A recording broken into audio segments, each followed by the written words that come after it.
The beginning. The world is changing, and all you elite establishment, ruling class, condescending Washington bigwigs who think you know better than ordinary Americans are out. Start packing. Your days are numbered. Now, I told you this election was a revolution, but even I didn't know how big it would be. It's worldwide. The headlines scream it. The working class who toil every day to pay their rent and put food on their families' tables are tired of being lectured by the fat cats in Washington and Brussels who preach what we need and when we need it. The Brits, in a monumental upset, made their voices heard this week, voting to exit the European Union. You know, the place with open borders, the one that's being overrun by immigrants as they watch their economies falter? Similarly, Americans fed up with this "We Are the World" song and dance will catapult Donald Trump to the White House. I think people really see a big parallel. A lot of people are talking about that, and not only the United States, but other countries. People want to take their country back. They want to take their borders back. They want to take their monetary back. They want to take a lot of things back. They want to be able to have a country again. So I think you're going to have this happen more and more. I really believe that, and I think it's happening in the United States. People want to see borders. They don't necessarily want people pouring into their country that they don't know who they are and where they come from. They have no idea. Newsflash. We don't want an internationalist country. We don't want world banks, globalization of our economy, a country with no border and no identity. You are not allowed to change the identity of this country. Americans want a nation state. Our country, with a history of freedom, is combined with a history of responsibility. And yet our proud history, even our money, is being rewritten to accommodate a new worldview. We are so beaten down by political correctness that most of us are numb to the surrender of America. And as for those naysayers, the one who say, Donald Trump just can't win, listen up. Those naysayers in England got it all wrong, didn't they? Prime Minister Cameron got it all wrong. You know, the one who criticized Donald Trump for his temporary ban on Muslims. And now Cameron's out. Obama, too, got it all wrong, jetting to England as if he were the world's dictator, telling the Brits what's good for them. And while we're at it, Hillary Clinton got it all wrong on just about everything except her bank account. When the President of the United States, a country founded on the Judeo-Christian ethics, tells Christians at a prayer breakfast, no less, to get off their high horse after Christians get their heads cut off, not even willing to mention Islamic extremism, when the President of the United States allows hordes of immigrants whose names, let alone backgrounds, we don't even know, while ISIS proudly announces that they're infiltrating these refugees, when states are not even notified who the federal government is sending to live in their neighborhoods, flying in unknowns from Central America and the Middle East en masse, and they demand Sharia law in place of American law, then we are in the wilderness, folks. And I don't want to hear that Americans need to be more humble, that we need more humility, that my free speech needs to be tamped down so as not to offend another's religion.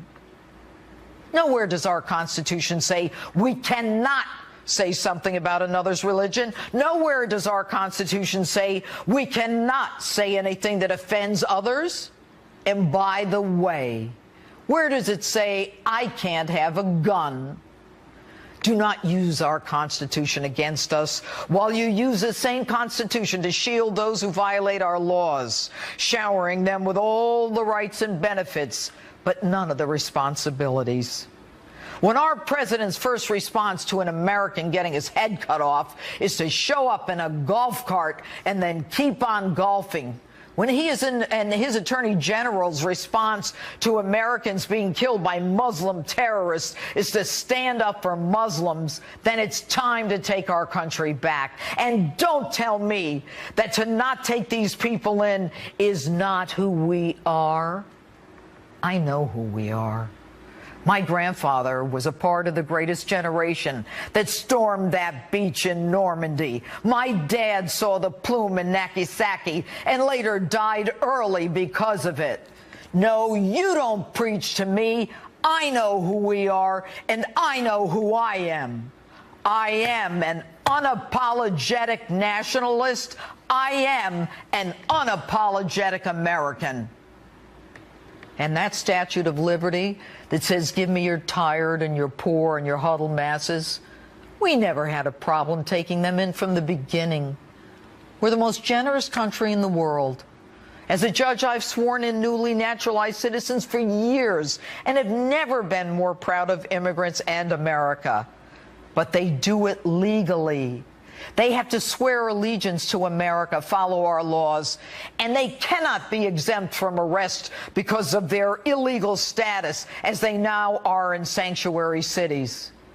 Even the Supreme Court had to stop the president who attempted to ban the deportation of 4 million illegals and give them an automatic right to work here.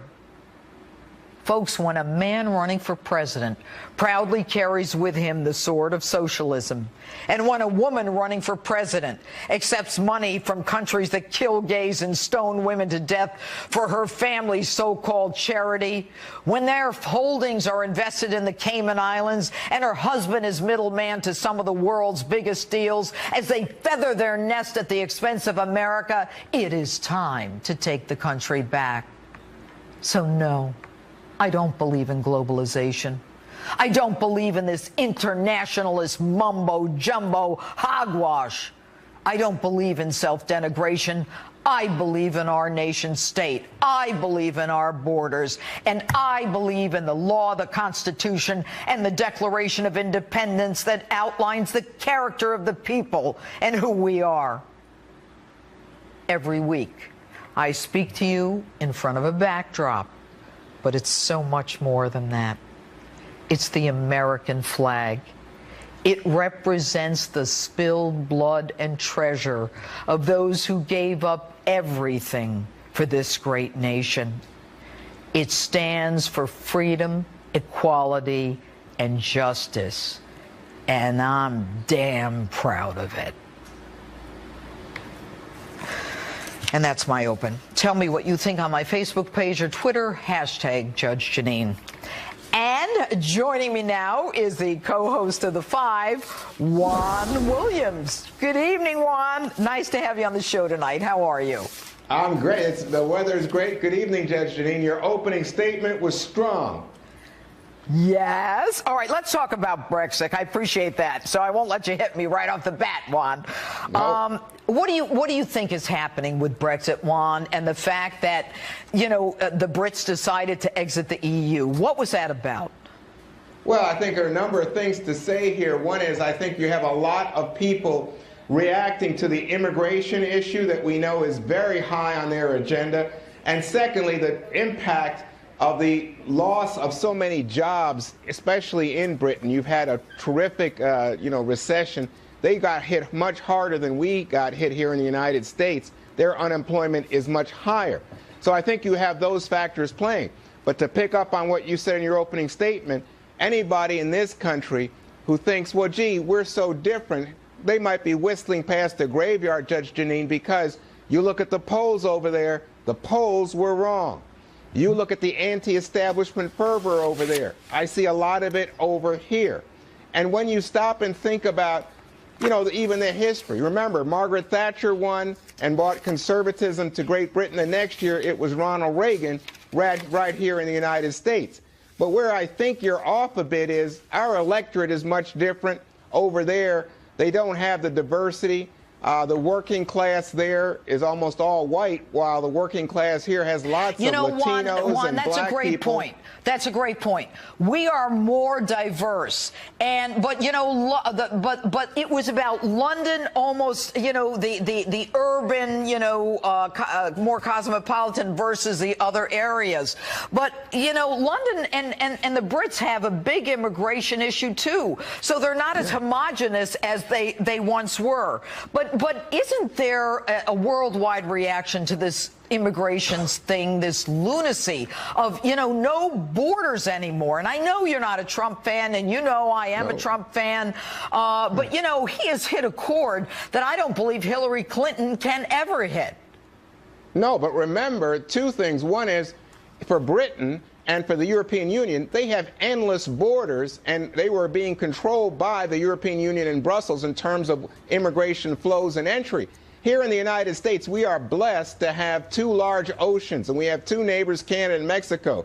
That's about it. You talk about Syrian refugees and fears that they're being infiltrated by terrorists. Germany's taken in millions. We've taken in less than 10,000. I don't even think 2,000 at this juncture. I think now they're not talking about 500% more. But look, Juan, you admit that we're flying them in.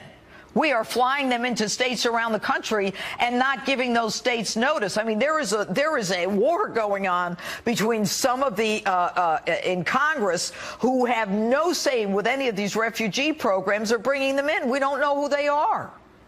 Well, of course we know who they are. They have to go through a strict screening. And let's take the Syrian refugees, for example. It's 2 years, Judge Janine, before they can come anywhere near these shores. So we do know who's coming. But I think, to your point, you look at what happened down in Orlando or San Bernardino. Those people were born in the United States. What we don't know, what we can't control, is the kind of poisonous I'm coming ideology. up against a break, Juan. Here's the thing. The head of the FBI said, if we've got no database to match them to, and if they're good and they say, I'm not a terrorist, we let them in. Let's stop kidding each other. I mean, there is this naivete that we have, Juan. No. Last Look, word, you screen quick. people, you go back, you talk to neighbors, you look at their work histories, you look at their You're going to go back to Syria? You're going to call Assad and say, hey, did they kill anybody lately? Come on, Juan. It's good to have you on the show, Juan. Thank you. My pleasure, Judge. Good to be with you.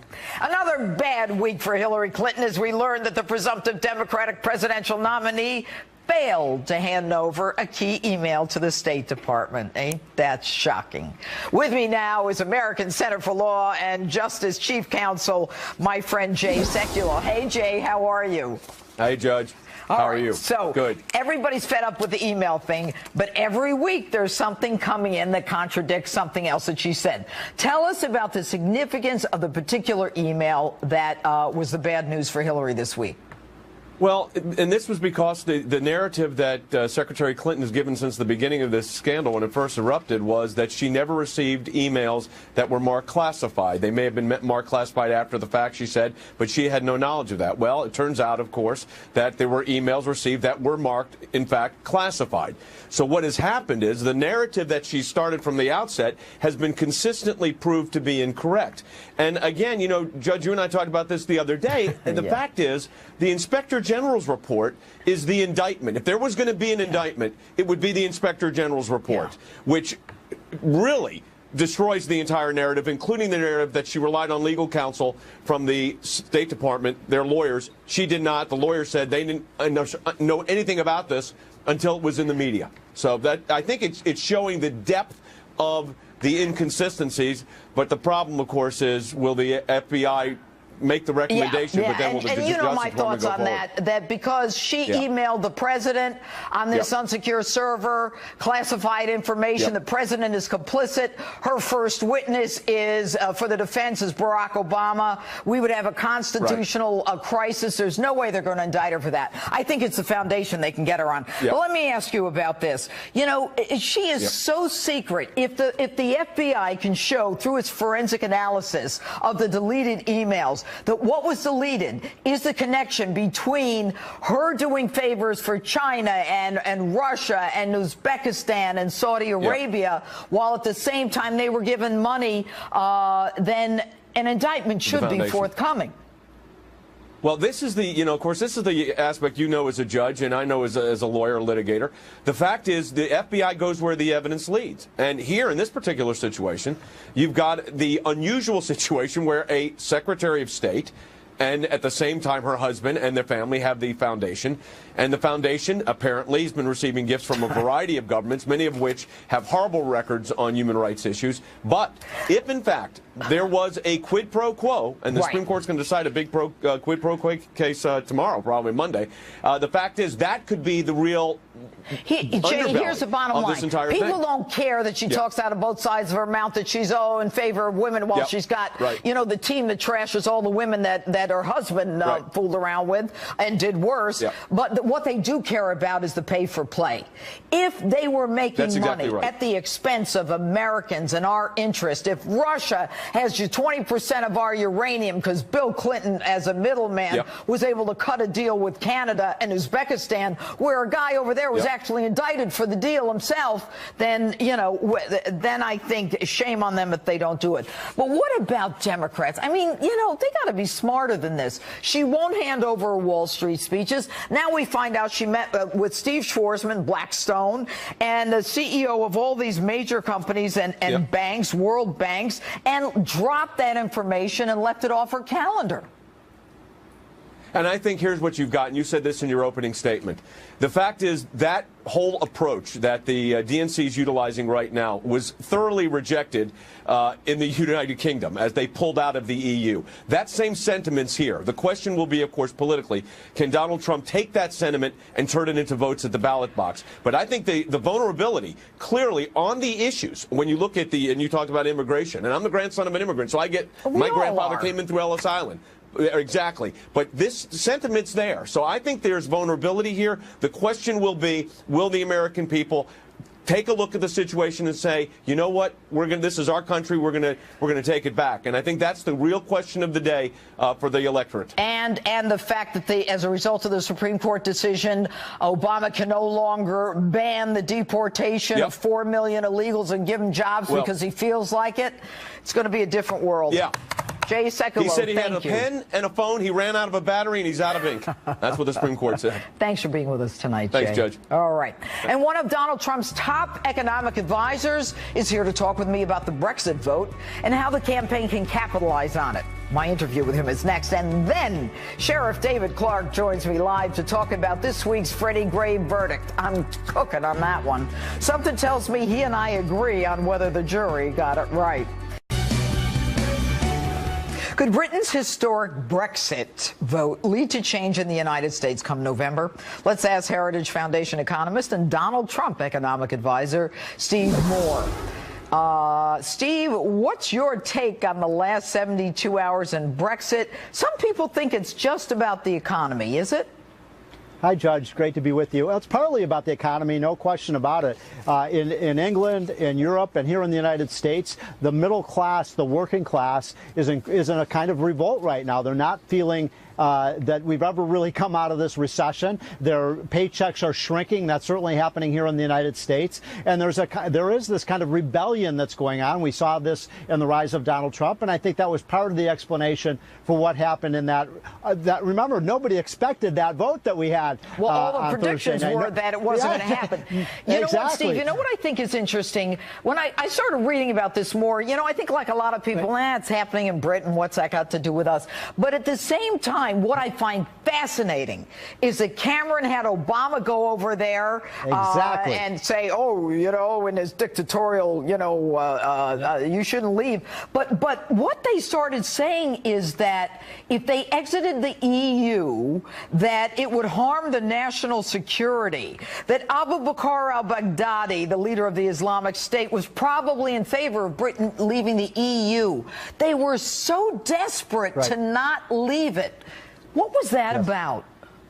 Well, it was over the top. The rhetoric was completely over the top. By the way, it was over the top in Europe. It was over the top in the UK. And it was over the top here in the United States with the president saying you're going to go to the end of the line and it's going to be Armageddon. And you know what happened, I think, Judge, is that people, not just in the United States, but in Britain, I think in Europe as well, they're tuning out these politicians, and they're tuning out the media because they don't believe them anymore because they've been lied to so often. And this kind of over-the-top rhetoric, the more you have these elites and the snobbish politicians say you have to do this, I think it almost made the case against what they were trying to do. Do you think other countries in Europe are going to follow this? I do. I think you're going to Which? see. Well, that's a good question. Greece? The question is what happens to Germany, because Germany's paying all the bills over there, right? And so there's real anger there. Angela Merkel, she invited him in. Let her pay the bill. Exactly. But you said Greece. Greece will never leave the EU because they're the ones who are collecting all the money. Right, so right. they want it. But One of the things that upset the British citizens is their net payers. They have to spend I learned this from Fox News, $10 to $20 billion a year from the British taxpayers go over to Europe, and people said, I'm sick of that. And I think you're seeing the same thing here in the United States. Remember where Donald Trump says, why are we paying all the costs for NATO? Why isn't Europe paying for their own defense? I never realized it, but apparently they're only paying 4% or something absurd. Yeah. The other NATO members were paying like 96% of that. That's bizarre. But this scaremongering, and it isn't really about big business, big banks, the establishment, being able to continue to pull the strings on the working man. No question about it. Yeah, this was a workers' class revolt, and I loved did you see the headline in the New York Post this morning, Judge? Power to the people. Yeah, I had it in my open, Steve. I know. Well, it was fantastic. And I think, we're seeing the same dynamics happening here, where I saw it in the Republican primaries, where a lot of the Republican voters, they just didn't believe what these professional politicians were saying. They've been lied to. They think Washington is corrupt. By the way, I'll just give you one amazing statistic. 3 of the 5 wealthiest counties in America are in Washington, D.C. Now, how did that happen, Judge? Gee. We don't produce. All we do is have lawyers and politicians, and yet we get all the money. All right. Steve Moore, thanks so much for being with us tonight. Okay. See you soon. All right. Street Justice takes on the congressional sit-in, and that's ahead. But next, the historic vote in England and the new details in the Clinton investigation. I'm talking about all of it and the impact of the race for president with my political panel as Justice rolls on. Welcome back to Justice on this very busy news night. Trump, Hillary, Brexit. So much to talk about. Let's get right to it with my all-star political panel, American Conservative Union Chairman Matt Schlapp and former senior aide to Democratic Senator Charles Schumer, Chris Hahn. Chris, where are you? I am in West Babylon, New York, out on Long Island. Oh, all right. Well, you're in the Hamptons. All right, Matt, Brexit, who does it benefit, Trump or Clinton? Trump, absolutely. You know what Hillary Clinton's campaign slogan is? Stronger together. What was the slogan of those who wanted to stay in the EU? Stronger together. There are so many themes that parallel what's happening in the UK and what's happening here. It's really interesting. Well, yeah, it is interesting, Chris, and I don't think you can deny that this is something that doesn't benefit Hillary. And you know what? The fact that she couldn't figure out a statement for a while tells me they were like in the trenches saying, oh, my goodness. But let's talk about what happened with this sit-in in Congress this week. Okay, so they have this gun control sit-in. What was the point of that? If they couldn't get enough people to get a signature, to get a petition signed for a vote, they couldn't get the amendments passed, they couldn't get in the House or the Senate. What is this, play acting? I thought it was exciting politics for a couple of hours. I think America really woke up to see that there's no action happening in Congress on a very serious issue. And whose fault is that? I mean, all politics, Judge, is theater. Okay, but whose fault is it? Is it the Republicans' fault?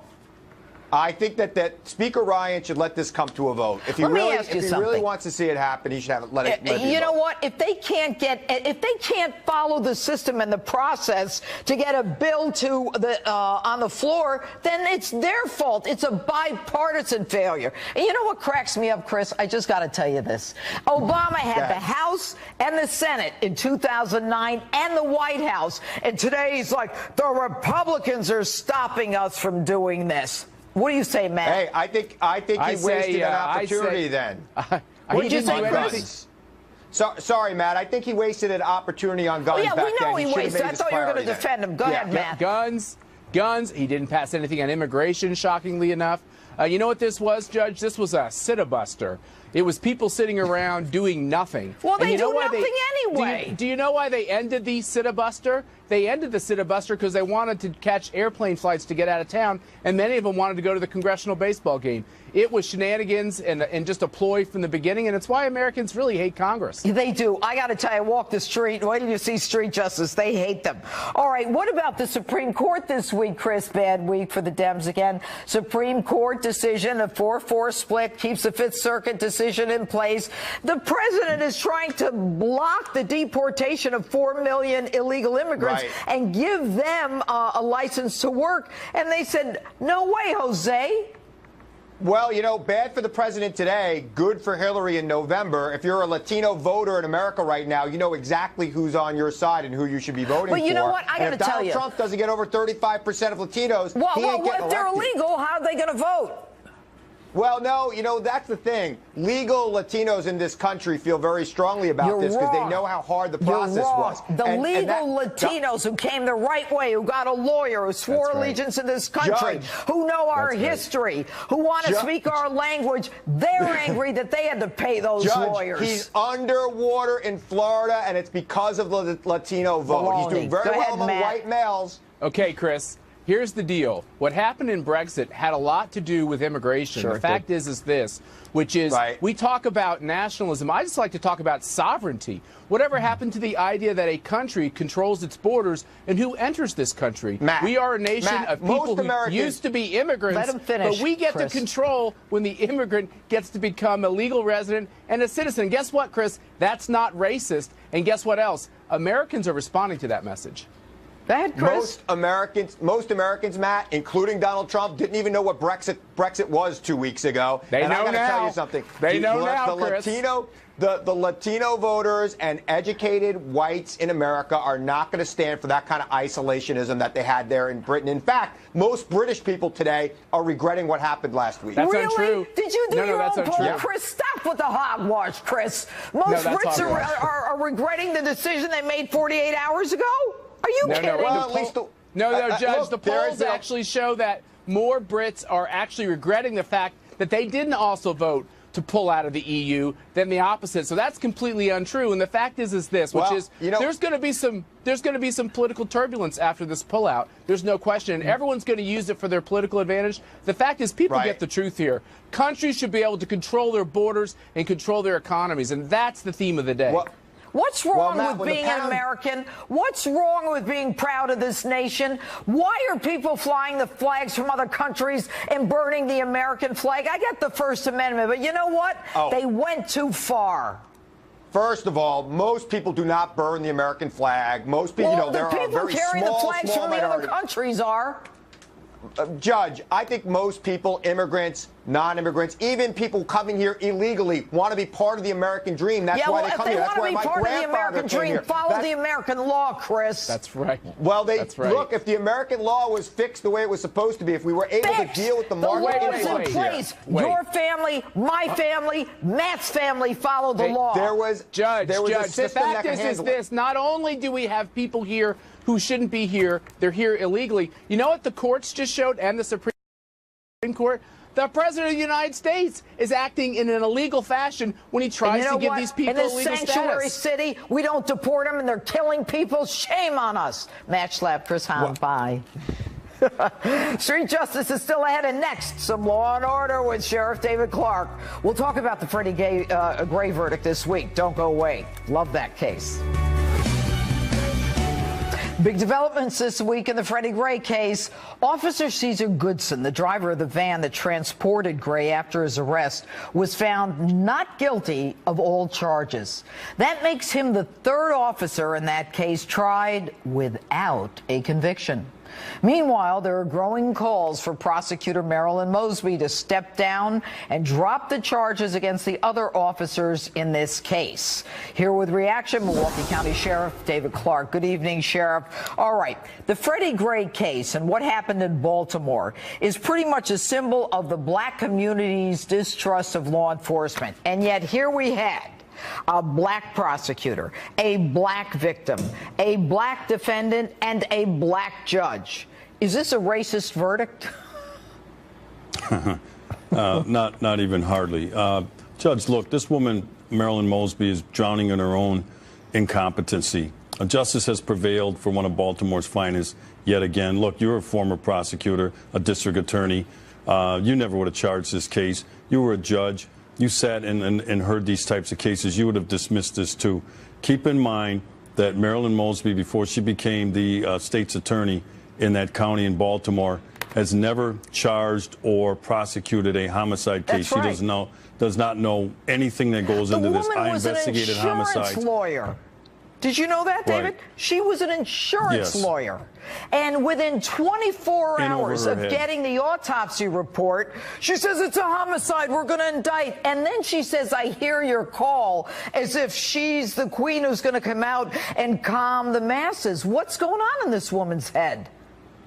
Well, she weaponized the prosecutor's office there looking for a political end. She went on a witch hunt looking to hang one of Baltimore's finest for something that they did not do. I've investigated a lot of homicides myself. I've taken them in for charging. If you were the prosecutor in this, I would have said, Madam District Attorney, we don't have anything here other than a horrible tragedy. There's no criminal intent on anybody's part, and you would have done the right thing. I think right now Marilyn Mosby is going to have to dig down and find the moral courage to do the right thing here. She continues to put up this facade, and the good people in the city of Baltimore have to relive and have this wound open and relive this horrible tragedy over and over and over again because of her incompetence. She promised something she cannot deliver. It's time to let the city of Baltimore put this ugly chapter behind her and let them move forward. I'm asking the Attorney General of the state of Maryland to move in, take this case over, go into a court, ask that these charges be dismissed, and end this horrible nightmare. You know what's interesting, Chief, is Sheriff, I should say, is the fact that when they were put to the test of proving the evidence of this depraved heart murder, they couldn't even prove anything with how many minutes of video they had. The defendant who was in the van, another prisoner, said, nah, everything was fine. And, you know, the guy, there were two minimal infractions, one that involved a wider turn than it should have been, which would have been, according to, you know, the defense, the G-force would have benefited the victim in the case. I mean, does the woman not know how to prove a case? No, she doesn't, because she should have never charged this case. Look, she made this decision even before the investigation was completed by the Baltimore Police Department. That's why I said she was engaging in political chicanery with the law here. And now she doesn't know what to do. She may become the first prosecutor in U.S. history to have a 6-defendant case and go 0 for 6.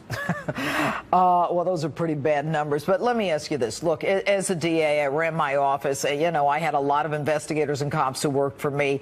The most important thing that we can do as prosecutors is to work closely with cops. How do you think it's working in that DA's office for the victim of rape, the victim of larceny, a burglary? I mean, when the cops go into the DA's office, I mean, what's it like? This woman is looking to hang these people with no evidence. How does this impact the community? She's damaged. She has no integrity.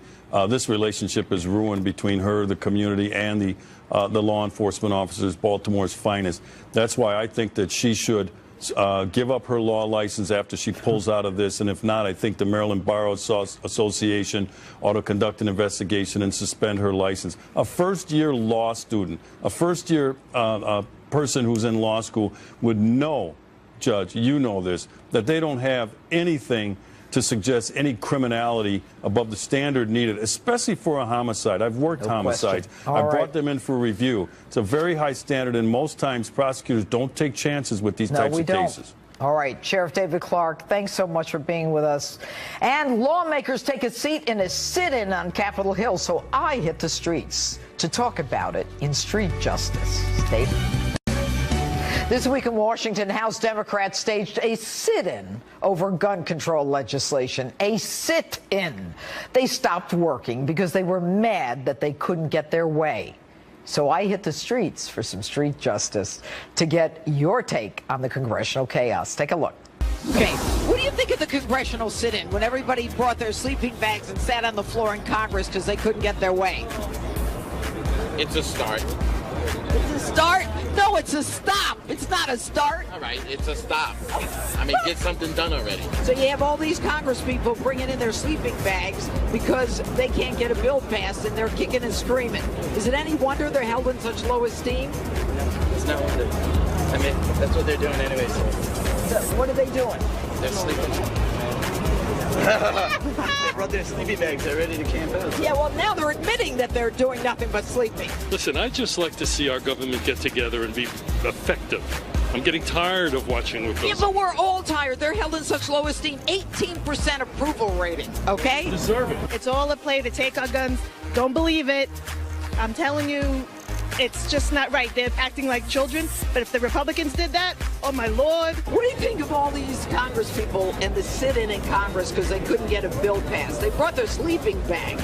Well, I think sometimes drastic action is necessary to get things done. Why sit in Congress?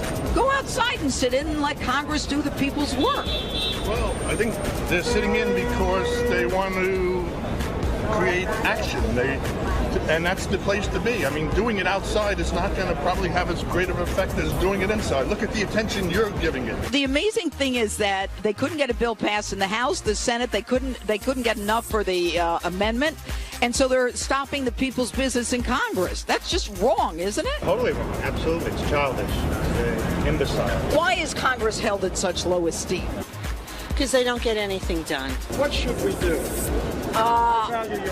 You're very kind. 18% approval, kick them all out. Kick them all out and get a leader. Do you think we need a leader? Well, we have a leader. I think President Obama is a great guy. His inability to get things done is a question. I don't know why. Inability? The guy ignores the Constitution and decides he's going to do some executive action and let everybody stay. I'm a Republican. I'm a businessman and I'm a Republican. What's wrong with you? There were 2 laws proposed by Republicans and 2 laws proposed by the Democrats. Right. So if each person rejects the other side's proposals, then that's why nothing's getting done. So you say in the drafting. The drafting process, you have to have something that both parties can get on board with. It might not be everything they want, but it's not everything they don't want. Right. That's how we're going to get something done in this country. Okay. You got to let them go because they're going to do what they're going to do anyway. Yeah. And the more attention we pay to them, the more they're going to do it. Yeah, you're right. Would you say they're losers? I would never call anyone a loser, but I would say, hey, to each their own. They're sleeping in their sleeping bag. Yeah, in Congress, in Washington. Does that surprise you? Oh, they probably wasn't doing nothing in the first place anyway, so, I mean, it's good to get rest. You know, if you ain't working, you might well go and get you some rest.